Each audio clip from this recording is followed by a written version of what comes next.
بات سمجھ آ گئی سمجھ؟ تو لفظ خاتم النبیین، قادیانی کہتے ہیں اعلیٰ نبی، ہم نے کہا اعلیٰ نبی کے مامے مرزا غلام قادیانی خود لکھتے ہیں آخری نبی، دوسرا ایک پنجابی والا خاتم اور اخیر اور ختم، اور ایک عربی والا۔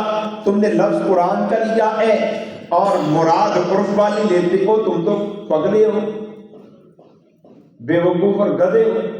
تعلم ما فی نفسی ولا اعلم ما فی، اب دیکھو لفظ نفسی دونوں کے استعمال، اللہ کے لیے بھی اپنے لیے بھی، لیکن اللہ کا نفس جی اور ہے اور حضرت عیسیٰ کا نفس جی اور ہے۔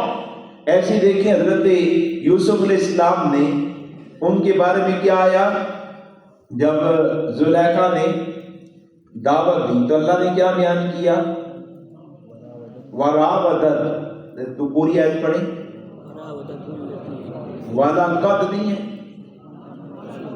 وَلَقَدْ ہمت بِهِ وَهَمَّ بِهَا، اب ہمت بِهِ وَهَمَّ بِهَا لفظ ہم دونوں کے لیے، لیکن زلیخا کا ہمہ اور ہے اور جناب یوسف کا ہمہ اور ہے۔ قرآن ہی میں ایک لفظ استعمال ہو، ایک ہی جگہ استعمال ہو تو معنی اور، دوسرے کے لیے معنی اور یہاں قرآن مجید میں جو لفظ استعمال ہوا ہے تم اس کی تعبیر نکالتے ہو، عرف میں جو دیہاتی پینڈو اور ہم لوگ لفظ استعمال اور تعبیرات بیان کرتے ہو اس کے ذریعے سے، تو یہ تمہاری حماقت ہے، جہالت ہے۔ سمجھ آ گئی بھائی؟ اب آئیں حدیث کی طرف۔ خاتم النبیین کا ترجمہ حضور نے کیا کیا؟ تو سرکار نے فرمایا انا خاتم النبیین، قرآن میں جو خاتم آیا اس کا مصداق میں محمد۔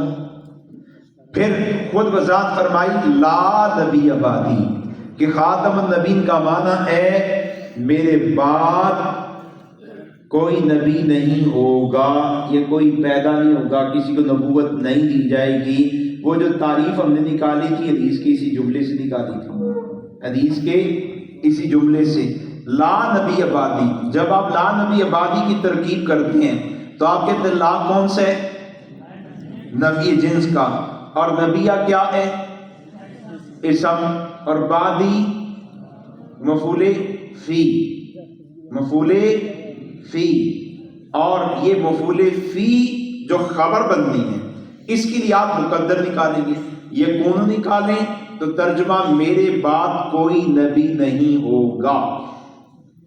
مولود نکالے، یولد نکالیں، مبعوث نکالیں یا یبعث نکالیں تو ترجمہ میرے بعد کوئی نبی پیدا نہیں ہوگا، میرے بعد اللہ کسی کو نبوت نہیں دیں گے۔ اس پر ایک لطیفہ سناؤں، لطیفہ مربی ایک ہے مبشر کالو، ان کا مفتی اعظم شمار ہوتا ہے، اس سے میری گفتگو ہوئی ربوا، تو پہلی گفتگو ہوئی ختم نبوت پر، تو میں نے اسے کہا مطالعہ کر کے آؤں گا، پھر میں چلا گیا مطالعہ کر کے، اس کے بعد دوبارہ اب میری بات چیت ہوئی، اسی ختم کی تعریف پر اس نے اعتراض کیا تھا، تو یوں ہماری بحث ہوئی۔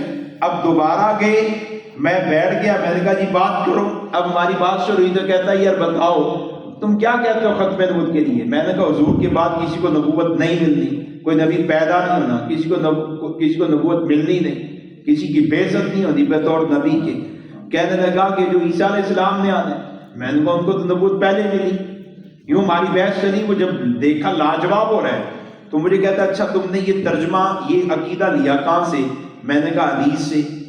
کون سی حدیث؟ میں نے کہا انا خاتم النبیین لا نبیہ بعدی، میں اس وقت درجہ خامسہ پڑھ رہا تھا مدنیہ، تو میں نے کہا انا خاتم النبیین لا نبیہ بعدی، کہتا ہے اس میں کہاں لکھا ہے میرے بعد کوئی نبی پیدا نہیں ہوگا؟ میں نے کہا لکھا ہے، کہاں لکھا ہے؟ ترجمہ کرو۔ میں نے کہا کیا تو ہے، میرے بعد کوئی نبی پیدا نہیں ہوگا، اللہ کسی کو نبوت دیں گے نہیں۔ کہتا اچھا ترجمہ کرو، حدیث لکھو۔ میں نے لکھ دی۔ کہتا انا کا ترجمہ، میں نے کہا میں خاتم النبیین کا، میں نے کہا میں اپنا کروں گا تم اپنا کرو گے، اس کو فی الحال ایسی رہنے دو۔ اچھا ٹھیک ہے۔ لا کا کیا ترجمہ ہے؟ نہیں۔ نبیہ کا کوئی نبی، بعدی کا میرے بعد۔ اب میں نے لفظی ترجمہ کر دیا تو مجھے کہنے لگا، اور 8-10 لوگ بیٹھے ہوئے تھے، مجھے کہنے لگا مولانا صاحب پنجابی میں بات کرتا ہے، کہتا ہے مولانا صاحب حدیث سے تحریف کر دے ہو، حدیث میں تحریف کرتے ہیں آپ، کہاں لکھا ہے پیدا نہیں ہوگا، کہاں لکھا ہے نبوت نہیں دی جائے گی؟ میں نے کہا لکھا ہے، کہاں لکھا ہے؟ میں نے کہا آپ کو بسم اللہ شریف آتی ہے؟ الحمدللہ۔ میں نے کہا لکھو، آندھی ہے نا؟ میں کہ لکھ کے لگاؤ۔ اس نے لکھ دیا۔ میں نے کہا ترجمہ کرو، کہتے شروع کرتا ہوں اللہ کے نام سے جو بڑا مہربان اور نہایت رحم والا ہے۔ میں نے کہا اچھا یہ ذرا با کا ترجمہ کرو، وہ پھنس گیا۔ میں نے کہا ساتھ اسم نام آگے لفظ اللہ، اللہ رحمان بڑا رحم کرنے والا، رحیم رحم کرنے والا لکھ دیا اس نے۔ میں نے کہا جناب یہ شروع کرتا ہوں کہاں سے لے آئے؟ شروع کرتا کہاں سے لائے؟ اگلا جملہ میرا اللہ کے فضل و کرم سے، میں نے کہا یار میں نے تو حدیث میں تعریف کی تھی، تو نے قرآن میں کر دی۔ میں پھر بھی تیرے تو پیچھے رہ گیا، تو تعریف سے میرے تو بھی اگے۔ اب اسے کچھ یاد آیا کہ ہاں وہ کوئی گرامر شرامر اور کوئی ترکیب شرکیب اور یہ وہ، میں نے اس کی زیادہ رہنمائی نہیں کی کہ ایمی دوسرے مسلمانوں کو گمراہ نہ کریں۔